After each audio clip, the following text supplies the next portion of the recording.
ಇದು ನಿಮ್ಮ ನೆಚ್ಚಿನ ಟ್ರೂ ನ್ಯೂಸ್ ಕರ್ನಾಟಕ ಚಾನೆಲ್. ಇವತ್ತಿನ ಹೋರಾಟ ಏನು ಘಟಪ್ರಭಾ ಎಡದಂಡೆ ಮತ್ತು ಬಲದಂಡೆ ನದಿಗೆ ಇವತ್ತು ನಮ್ಮ ಹುಕ್ಕೇರಿ ತಾಲೂಕಿನಲ್ಲಿ ಜೆಎಲ್ಬಿಸಿ ಇವೆಲ್ಲ ಕಡೆ ಇವತ್ತು ಕುಡಿಯಲಿಕ್ಕೆ ದನಕರುಗಳಿಗೆ ಜಾನುವಾರುಗಳಿಗೆ ಎಲ್ಲ ಬೋರ ಮತ್ತು ಬಾವಿ ಬತ್ತಿಗೆವು ಬೆಳೆ ಸುಧಾ ಸಂಪೂರ್ಣ ಒಣಗ್ತಾ ಇದೆ.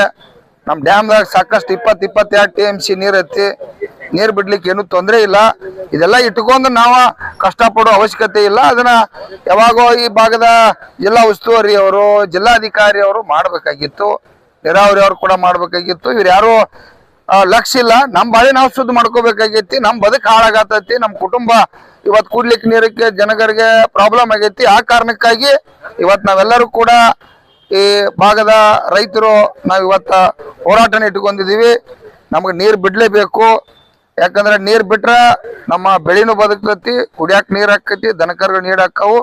ಇವೇನ ನಮ್ಮ ಎಡದಂಡೆ ಬಲದಂಡೆ ನದಿ JLBC ಎಲ್ಲ ಕಡೆ ಕೂಡ ನೀರು ಬಿಡ್ಬೇಕಂತೇಳಿ ಇವತ್ತು ಸರ್ಕಲ್ ಬಂದ್ ಮಾಡ್ತಾ ಇದ್ದೀವಿ. ಇವತ್ತು ಯಾವ ಕಾರಣಕ್ಕೂ ಎಂದ ನೀರು ಬಿಡ್ತಾರೆ, ಇವತ್ತಾಗಲಿ ನಾಳೆ ಆಗಲಿ ನೀರು ಬಿಡಬೇಕು. ಆ ಡೇಟನ್ನ ಹೇಳ್ಬೇಕು. ಅಲ್ಲಿವರೆಗೆ ಚಳವಳಿ ಮುಂದುವರಿತಕ್ಕಂಥ ಹೋರಾಟನ ಇವತ್ತ ನಮ್ಮ ಶಶಿಕಾಂತ್ ಗುರೂಜಿ ಅವರ ನೇತೃತ್ವದಾಗ ಹೋರಾಟನ ಪ್ರಾರಂಭ ಮಾಡ್ತಕ್ಕಂಥ